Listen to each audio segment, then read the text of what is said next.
The one he married in the Bixer. Okay. Zok the head of the Gemara.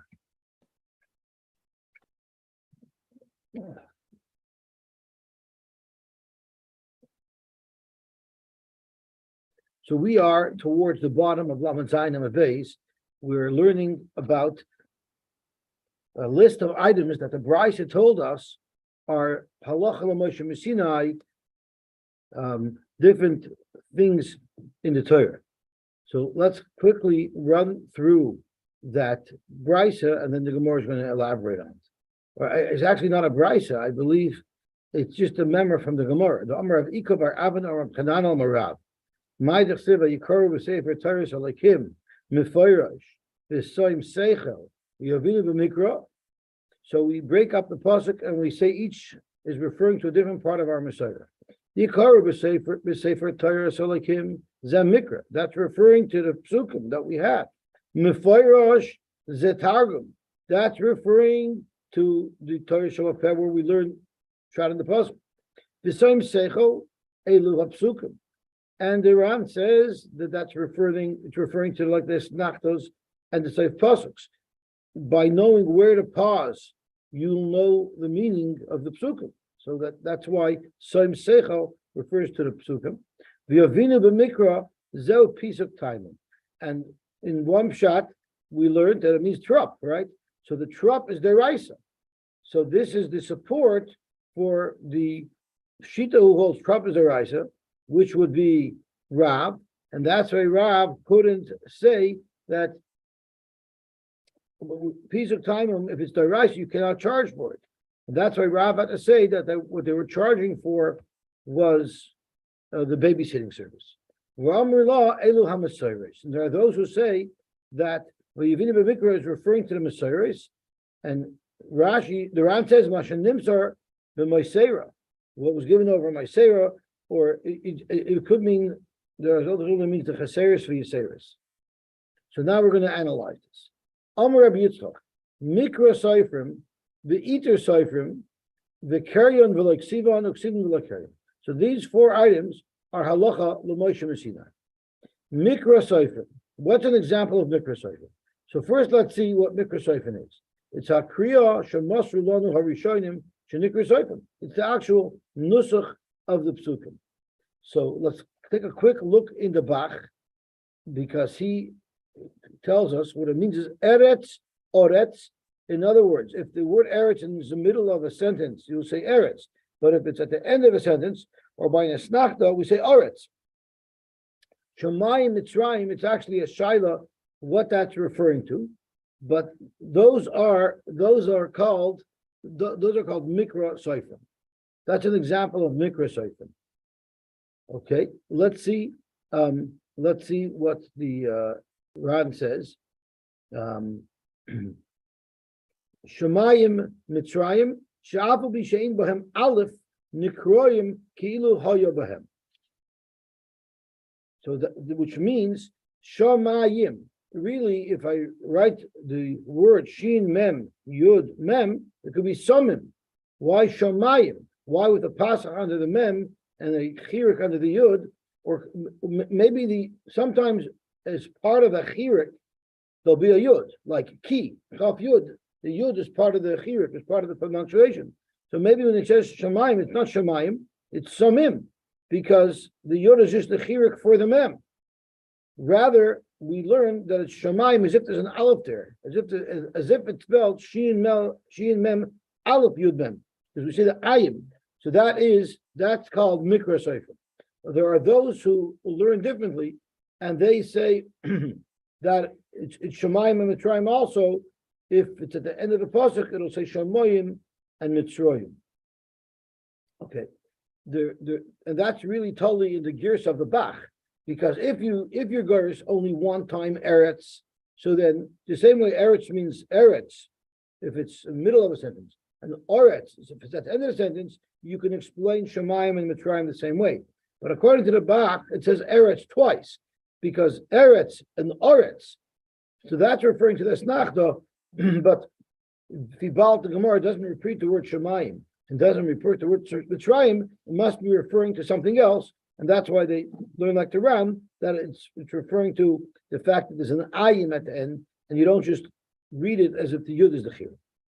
Now comes Iter Soifrim. Iter Soifrim is a little bit difficult. Iter Soifrim means they made the lashon a little bit nicer. But it's broken made lashon a little bit nicer. What are examples of Iter Soifrim? Zok to Gemara. Examples are Achar Tavoru. So we had that very, very recently. Avram Avinu was welcoming the Malachim. He said, "Ve'echa pas lechem, v'sadu lichchem, achar tavoru." So one shot in the Ran is it could have said "v'sadu lichchem, v'sa'avoru," and we would have understood the same meaning. Achar tavoru makes it a little bit nicer. It's a little bit more wordy, but it's a little nicer to explain the Indian. Achar telech. That was they asked Rivka, "Vayomer." It could have just said Yomim Mayasar, V'telech. The Achar again makes it sound better. Achar Te'asef is the Koim Nikmas B'nei Yisrael Meisa B'Jonim. Achar Te'asef Elamecha, which Baruch Hu told Moshe, after you finish taking the Kama on the Midyonim, that's when you will come back.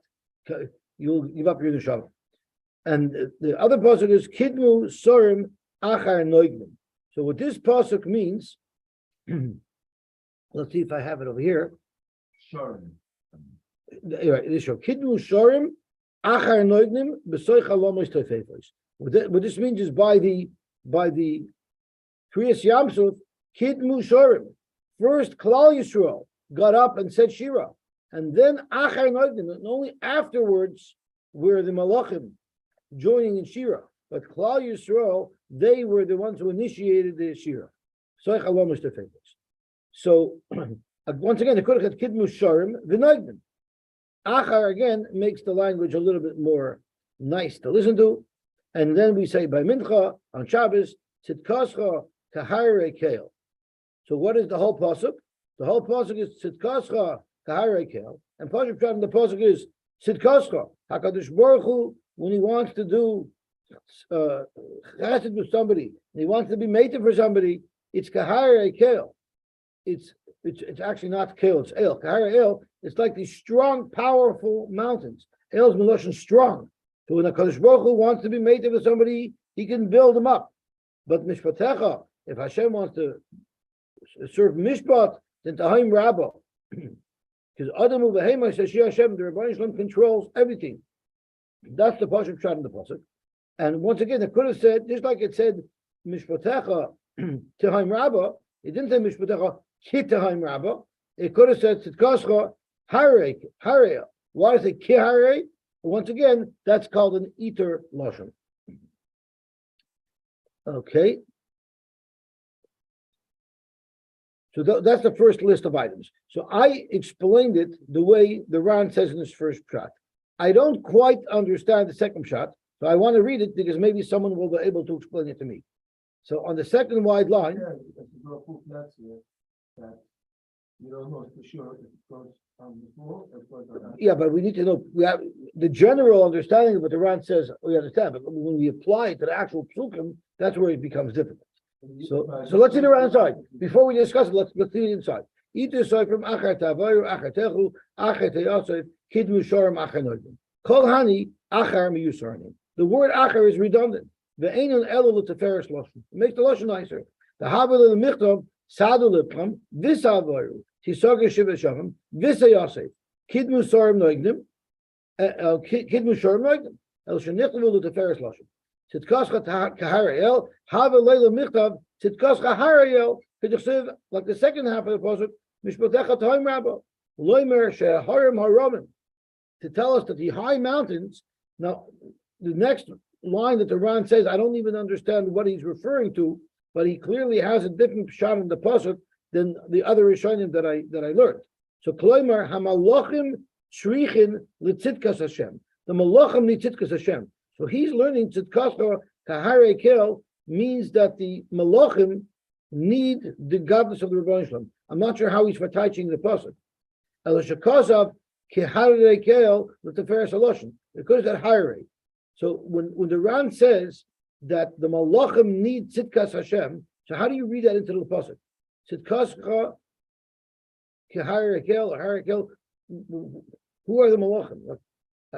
Tzidkascha, your tzedek is needed for harakel, for the Malachim of Hashem. It's an interesting pshat in the pasuk that I didn't see anywhere who taught you the pasuk that way. So I'm not sure exactly how the Ran understands that pasuk.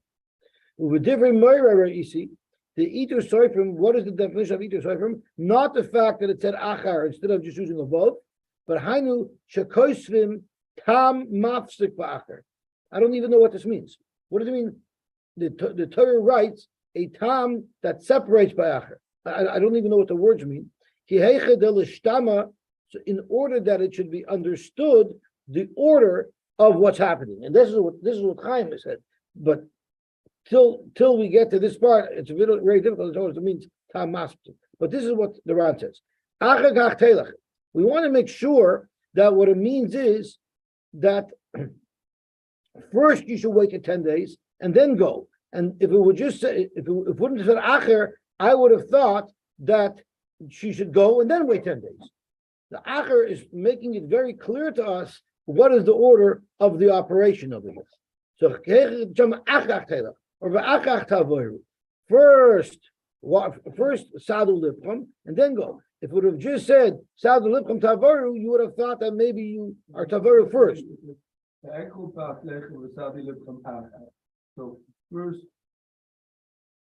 So what you my question is what would it have said? What would the pasuk have said without the Iter Lashon?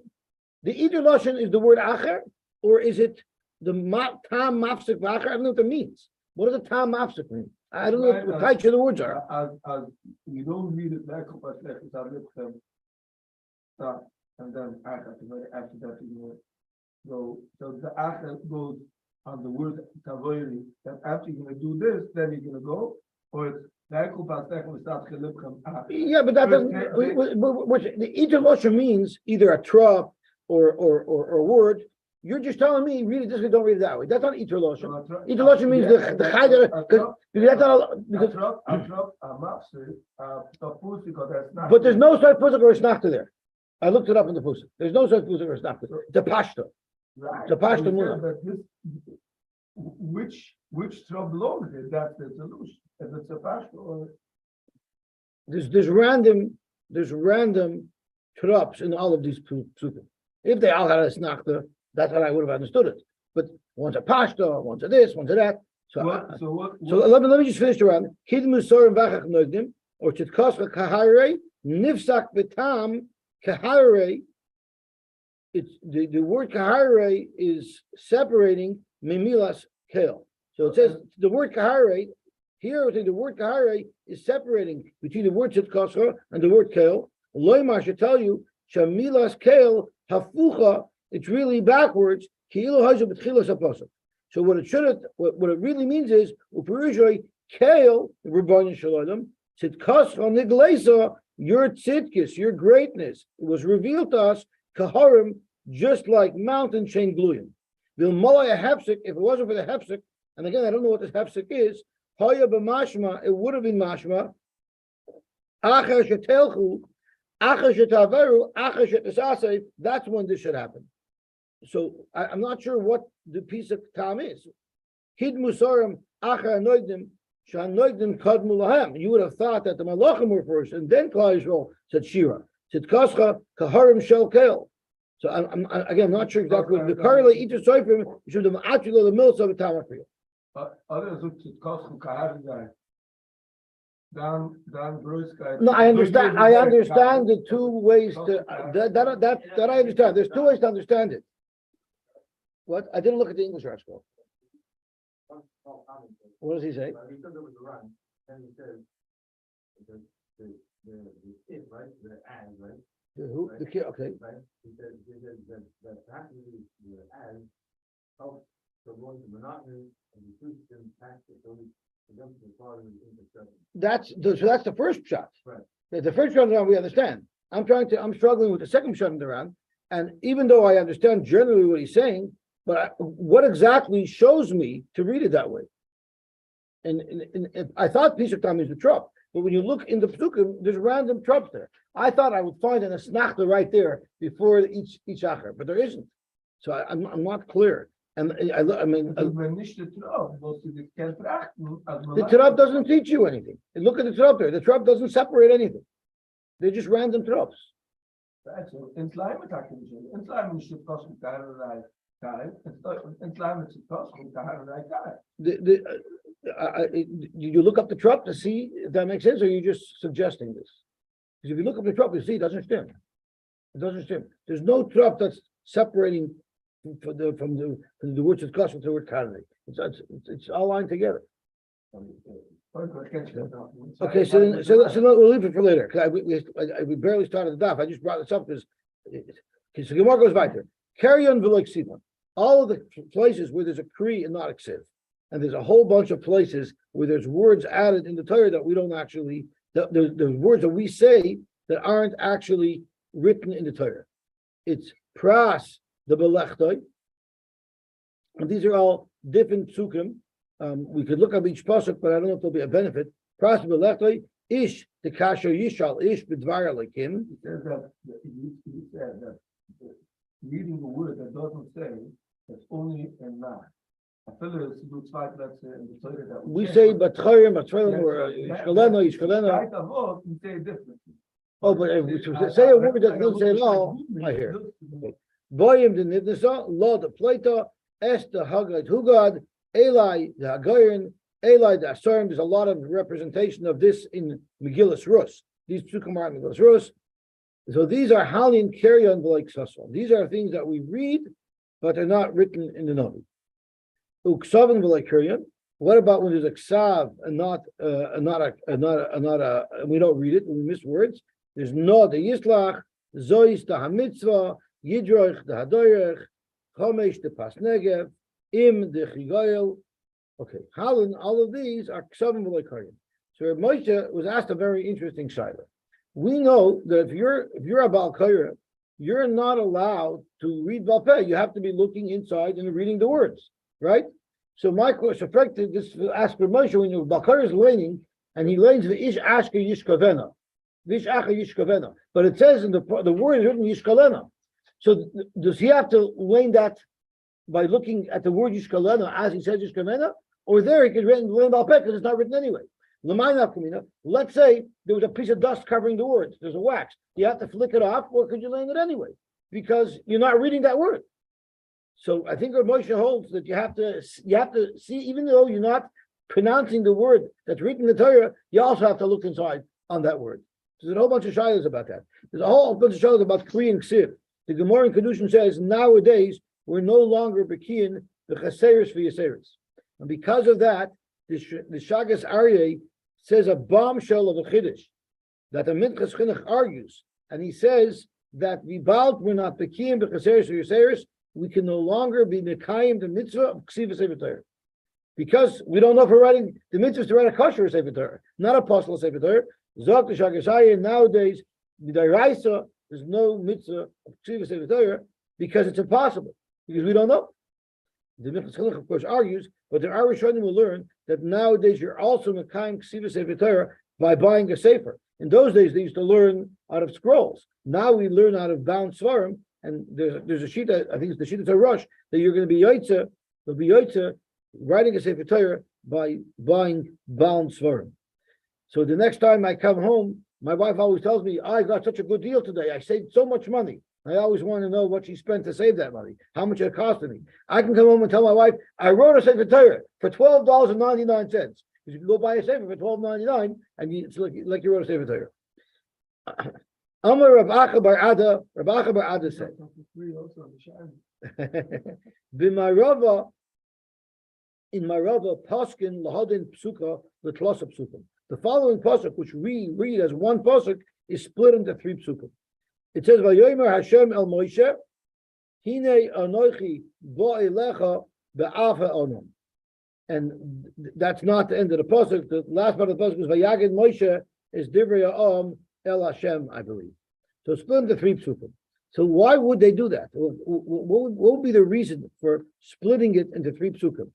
And I believe I believe, it was brought down in the Rishonim that the reason why it was split into 3 psukim is because they used to lane, I believe they used to finish the Chumash not once a year like we do, once every 3 years.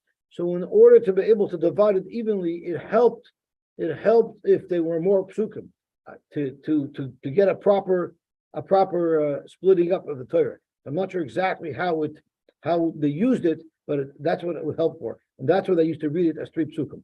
As a matter of fact, interesting enough, does anybody know what haftarah we lay on Simchas Torah? Usually we're so busy on Simchas Torah with such a bahula. Does anybody know what we lay? What haftarah? We lay Yeshua, because it's a natural continuation of the Torah. After Moshe was lifted, you should take over. But that's not brought down in the Gemara. The Gemara brings down that we actually read a haftarah from Malachim. So Vosepis, we don't use the haftarah that the Gemara brings down we're supposed to use. So I'm not sure. So what about an Eretz Yisrael, right? Here we have extra room. There they don't. So the Meshech Chochmah says a fascinating thing. The last Meshech Chochmah on Chumash, it's called the Hadran. Meshech Chochmah writes, in the olden days, they used to not finish the Torah every year. They finished every 3 years. So if they were in the middle of finishing 1 year, where they only finished 1/3 of the Torah, where it's not relevant to have a Yeshua because they're in the middle of the Chumash somewhere. So there, the haftarah is relative. It's haftarah talks about a Yom Tov. Nowadays, that we finish the whole Torah every year, we use that haftarah. So the haftarah that the Gemara is referring to is when they didn't finish the Chumash. When did that change? I'm not sure, but it did change. I think it changed when Gaboyim needed more time to prepare for the Kiddush. I always thought like, Yeah, could be. Dubi says there were fights that the people didn't get Aliyahs, so they had to lane more. So that I hear. So they didn't have Simchas Torahs on those years? There was no Simchas Torah. Maybe they celebrated finishing a 3rd, but I guess they didn't. Have Yeah, every 3rd year there's a Simchas Torah, but the other 2 years? The other 2 years, the other 2 years, the price of cotton candy went down. What? How often have you able? Okay. Yeah. Reb Chama bar Chanina, Loi Hesher Moshe. How did Moshe Rabbeinu become wealthy? Elam Epsulosan Shaluchos. He became apostle. He became rich from by the the. way, going back, I think after Florida, those are something I only want to do. He became wealthy because of the parts of the luchos that when he made the second luchos, he was engraving from that extra stone is where he became wealthy from. Shenemar psol lecha shnei luchos avonim karishonim, and we learned psol is lecha. Psuloson shalchoye, you get to keep that psolos, and that's how Moshe Rabbeinu became so wealthy. It's brought down. The Gemara tells us where is the Keren Or of Moshe? Where does that come from? It comes from Mashanishar Bapulmus, the ink that was left over in his quill when he didn't finish the last couple of psukim. So someone wanted to attach very beautifully. What's the significance of the ink that's still in the quill? Moshe Rabbeinu could have looked back and focused on all of his major accomplishments, but Moshe Rabbeinu forgot about those. He always thought about Vusach Kenachoptim. The ink in the quill is what I'm going to be using to write Vater. So Moshe Rabbeinu's focus was always on Vus Kamitin Vater. What could I continue to do? No matter how much I accomplished, I'm never going to rest on my laurels. I'm always going to focus on what I still need to do. And that was what the Makar of the Keren Or of Moshe Rabbeinu. I forgot who I heard it from. I heard it from Rabbi Raza, but I forgot who he said it over from. Rabbi Yosy bar Chanina. The Torah was only given to Moshe and his children. They had an exclusive. Shenemar ksav lecha, psol lecha, ma psuloshon shalcha. Just like we say that the psulos and lukas will be to you of ksav on shalom. But Moshe was very generous. Moshe nog b'toiv esayin. He He was very generous. The Nostal Yisrael, and he gave it to Klal Yisrael. V'olav hakasav omer, toiv ayin hu yivarech. Someone who's generous, he should be gebenched. The Gemara is going to analyze what it is, because of course we all have the Torah. So the Gemara is going to analyze what it is. But there's actually a shaila. There was a Yid who wrote beautiful svarim, and he told his children, I don't want you to print it. So the question is, you're supposed to share your Torah. You're supposed to share your Torah. So they asked the shaila. So most poskim hold that you have to print him. You could print it anonymously if he didn't want to be known that he was the Mechaber Sefer. But Avada, you're not allowed to withhold your chedushim from Klal Yisrael. You have to be toiv ayin hu yivarech, which forces me to tell you over one of Chaim Tzvi's favorite stories. He's not here, so I have to share it with you. So he said over a story in the time of Rabbi Shua Leib Diskin, Mekubal died, and he left in his tzavah that he wants all of his ksavim to be buried with him. So the Olam had a shayla, are you allowed to do that? Toiv ayin hu yivarech, you're mechuyev to print your ksavim. So Rabbi Shua Leib said, you know what, give me the ksavim, let me see what they say. Let me see what they are. So Rabbi Shua Leib looks at them, and Chayfidam is a true story, he told us to me yesterday, and he sees that he asked the kasha.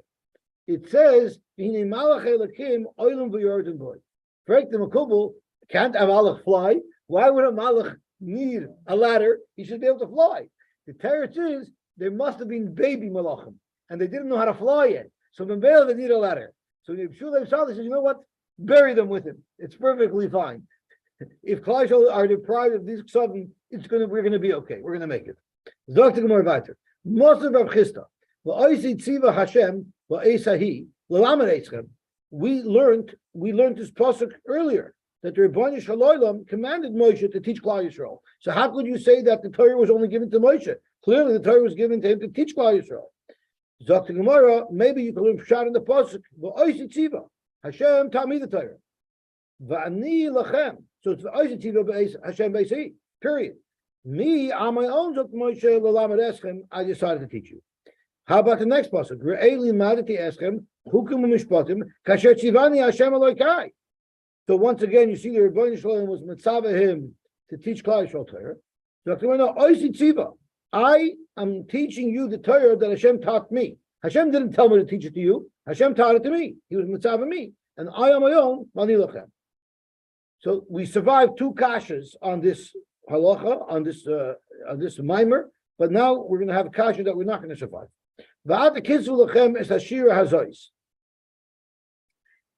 Moshe told them they should write down the shira.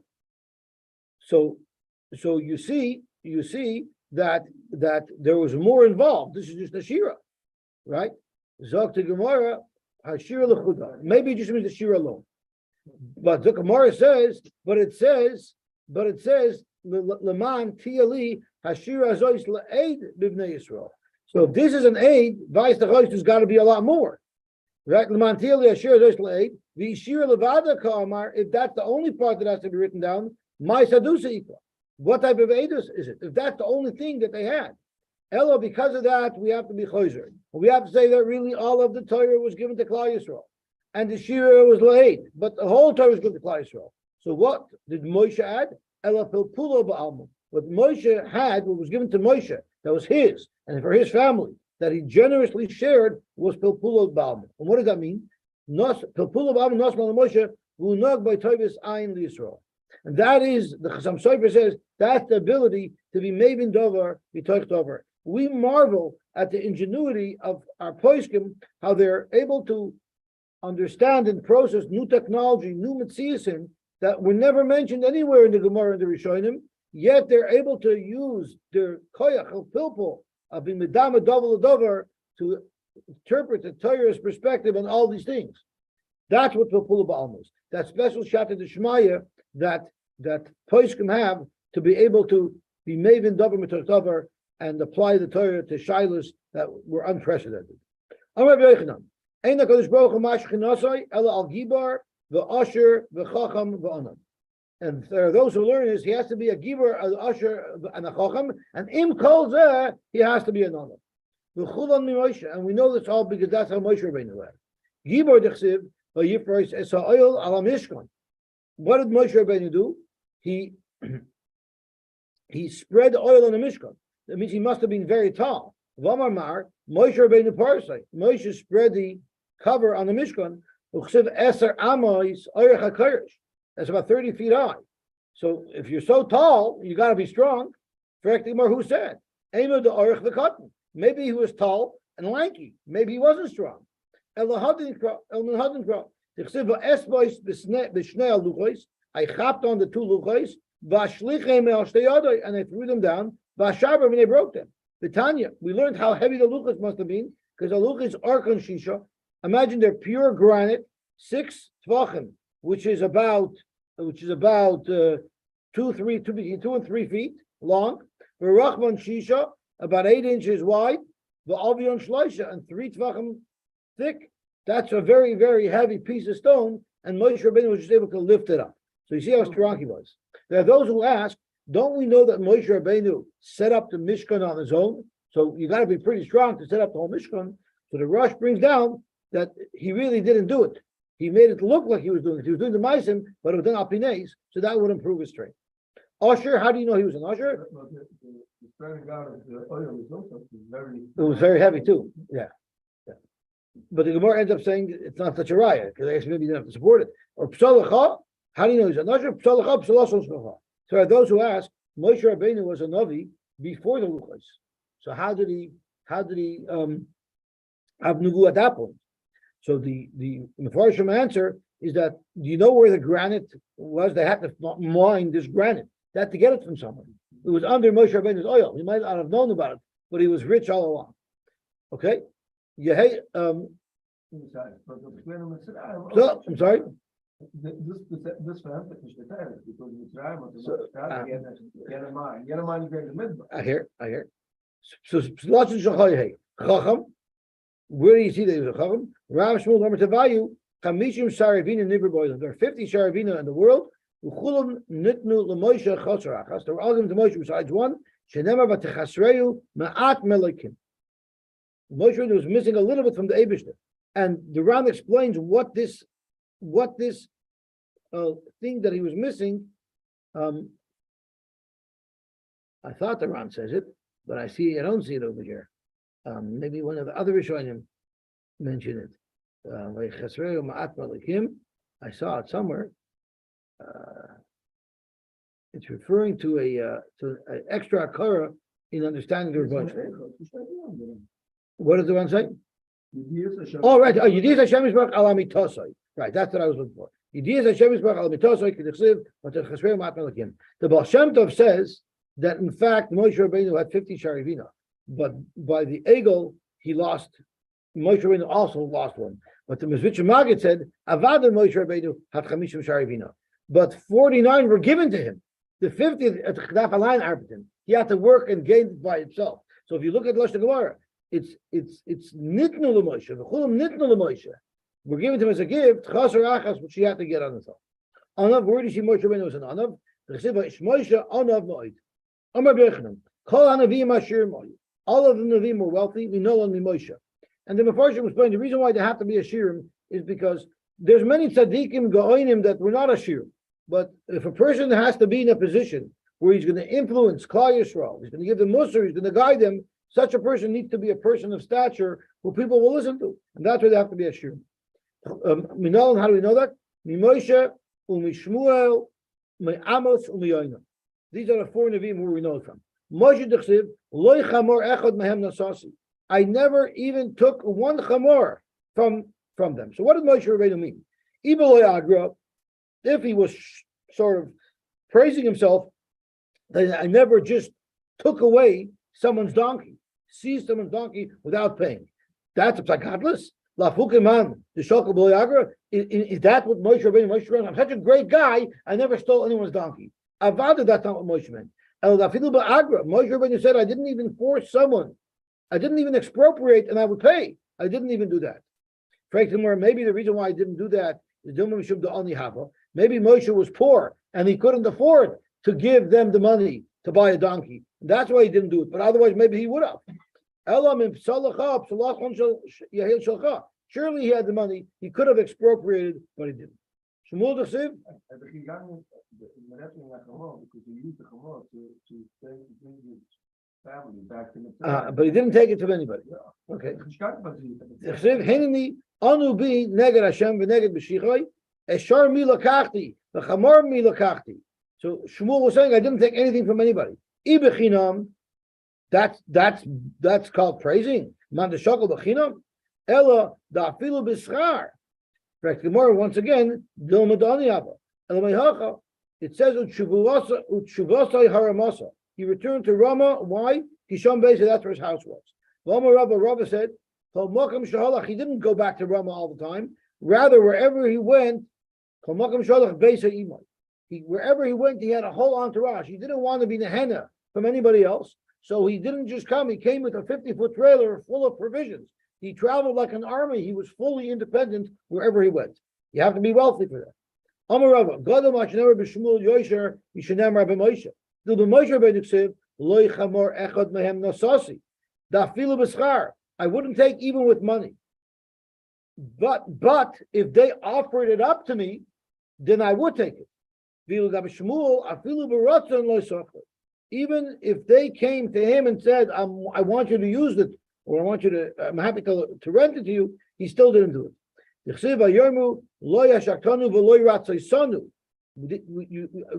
They agreed to Shmuel that you didn't even take from us when we were willingly going to give it to you.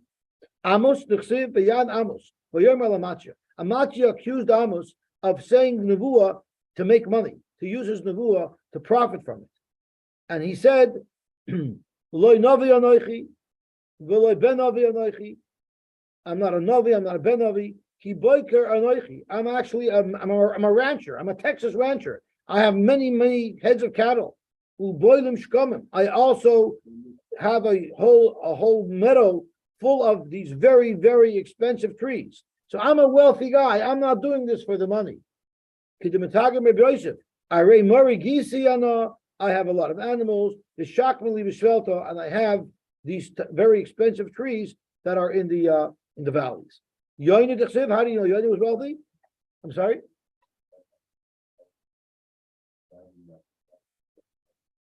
That's Yoya. That's Yoy. That's Yoy. When Yoina went to go on the ship to run away, he paid his fare a year ago. It does not mean he bought the whole ship. It means he paid everyone's fare. Why would he do that? So the Mefarshim tell us is he needed to get going and needed to get going quickly. The captain said, I can't leave yet because until everyone's fare is paid in full, I'm not leaving the port. So Yoina said, you know what? How much is it? I'll write the check. So Yoina paid everybody's fare so that the captain would be willing to leave right away. Amrav Rumnus. I don't know. He said, oh, yeah, he was. Oh, I'm not sure. Maybe He was before. He lost everything, but he came back. He was a rich man. I don't know the story here. Okay. So let's go back to Amrav Rumnus. He had to pay 4,000 dinars of. Moshe was trying to learn Torah and he kept on forgetting it. Until it was given to him b'matana. It was given to Moshe when the Rebbeinu Shalom finished speaking to him. Okay, now we're going to get back to Nedarim. If one is not allowed to have a no from his friend, that friend could still vizonis ishtoi v'esbana. Even though you're not allowed to have a no from me, I'm allowed to give your children. Even though you're mechuyev to support them, I'm allowed to support them. And the Ran says because it's indirect. I'm not directly being defined him. I feel like the B'teres mitzvahs kinam v'lo b'teres piron shabal chayv ben the same. I'm not doing this to pay off his chayv. Rather, I'm just doing the chesed to support them. The avagav the amudur mishani, but now l'maisa the father is having a no. She'enei tzorich losses like mezainos. He won't have to give him mezainos because someone else is providing that. Nevertheless, ahi anodim amelei. He's not directly benefiting; he's indirectly benefiting, and that's not prohibited by Israel. But you should not feed his animal, whether it's bein tamei or bein Torah. It doesn't make a difference if it's tamei or tahira, and we're going to soon see from the Gemara. This doesn't mean feeding it its normal diet. It means after it ate its full normal diet to stuff it with extra food. That's what you're not allowed to do. I'm sorry, you're for sure not allowed to feed it its normal diet. The shaila in our Mishnah is stuffing it with extra food. So the Tanakama holds you're not allowed to. But the legend says zon es atmeya, vein is zon es atayra. And again, it's not speaking about its regular diet. You're allowed to overstuff a tameya animal, but not a tayra animal. Amr loy. So they asked him, ma bein tameya l'tayra. Why is there a difference? Amr len. He told them, shatahayra nafshi l'shamayim v'gufa shaloi. A behemoth that's tahira, when it dies, you can eat it. And since you can eat it, by me stuffing your animal that's kosher, I'm directly benefiting you. But with Tameya, you're not going to be able to eat a behemoth Tameya anyway. So by me stuffing the behemoth Tameya is not benefiting you. But Tameya, nafsha vigu shemayim, because as the Ran says, you don't benefit from me overstuffing the animal because you're not eating it anyway. You're using it to do work. If anything, it'll make it sluggish. The nefesh is l'shamayim. I guess it means that you. I don't know. I guess it means that you're not eating it. I think it's focusing more on the guf. So I'm not sure what it means. The nefesh of l'shamayim. Amr loy avatmeya nafshel l'shamayim v'guf v'shaloi. So the Rebbe told him, "What are you talking about? Even if tameya, you could benefit. You know why? He could sell it to a guy, and the guy will pay more money for a chazer that's fat than skinny. Or he can feed it to a dog, where there'll be benefit to him because there's more food for his dog. If you're not allowed enough from your friend, mutter lahasi loy bitay. You are allowed to take his son as an Edom. Reb Zeir wanted to analyze exactly what is the case of here.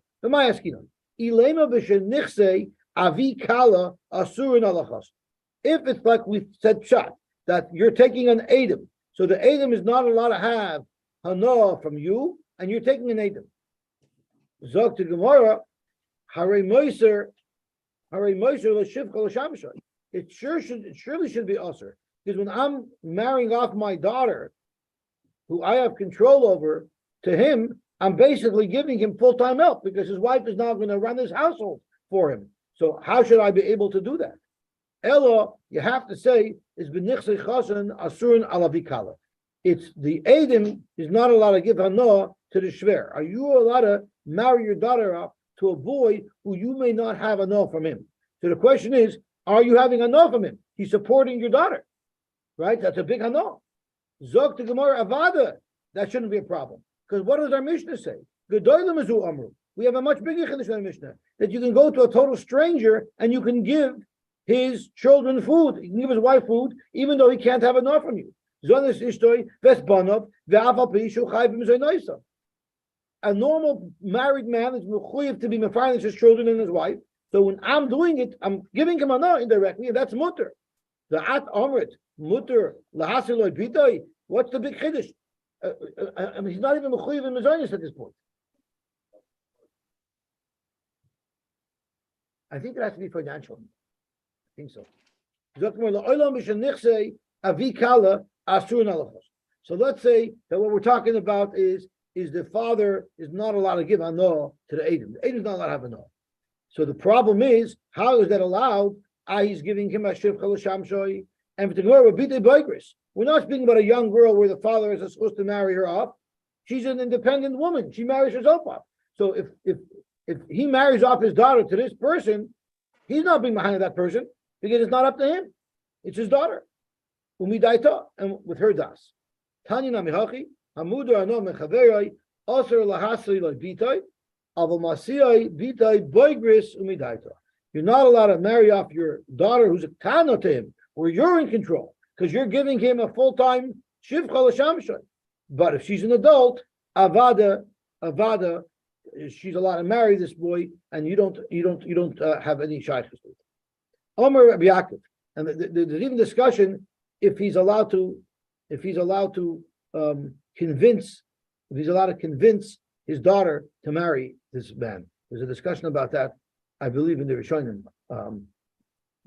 Let's see the Gemara about you. Amar Yaakov. Means that the Shve was asking, What's your So- question? the Shve is asking his, If the item is not allowed to have enough from the shver, so he's not allowed to marry up his daughter Tana to this boy, but his daughter who's a gedola can marry this boy because she's marrying him on his own. Amar Yaakov, Amar Benoy l'talmud Torah. What if, and there's a shayla what this means. There's one shot is that I said I'm not allowed to have enough for my son. Why did I say I'm not going to have enough for my son? Because I want my son to be busy doing things for me. I want him to focus on his learning. So nevertheless, mutur l'malis lechavis shalmayim. The son is still allowed to fill up a chavis of water because these are small little things that he didn't have in mind. He only had in mind bigger things that would be mevatel the son from Torah, but small little tasks he never meant to aser. Will have the place, and there he could turn on a light for you. If he's even allowed to prepare a light meal for his father. The other Rishonim learn that a mother b'nei l'talmud Torah is fakert. He said, "I'm not going to do anything for you if you don't learn." And the shayla is what the father is allowed to do for his son. If you're not allowed to have enough from your chaver, he's still allowed to serve you a koshel shalom. Mind you, what is a koshel shalom? It's koshel beis ha'ovel.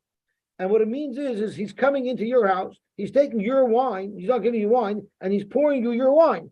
That's such a small little thing that's not included in the Israel. No, the Marav Amri koshel beis hamerchotz. I guess they used to drink after they went to the beis hamerchotz, but once again, he's not being mahanim the wine, he's just giving him, he's just serving it to him. Tanya Yeshua Ishuzo Aimer, let me just finish. Yeshua Ishuzo Aimer, Zon Avoda V'Shevchois of Knainim. He's allowed to feed the Avodim and Shvachos of Knainim, of the person who's not allowed to have enough from him. But but he shouldn't stuff the animal, Bein Tmei, Bein Torah.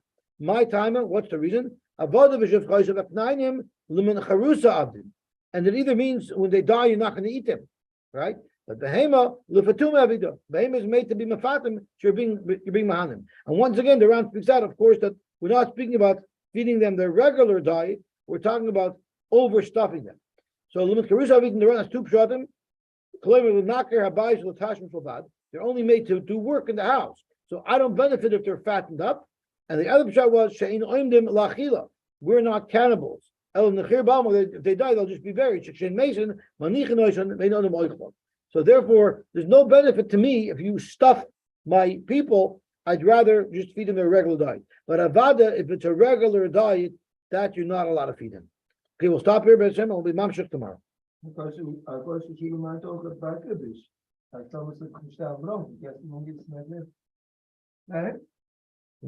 how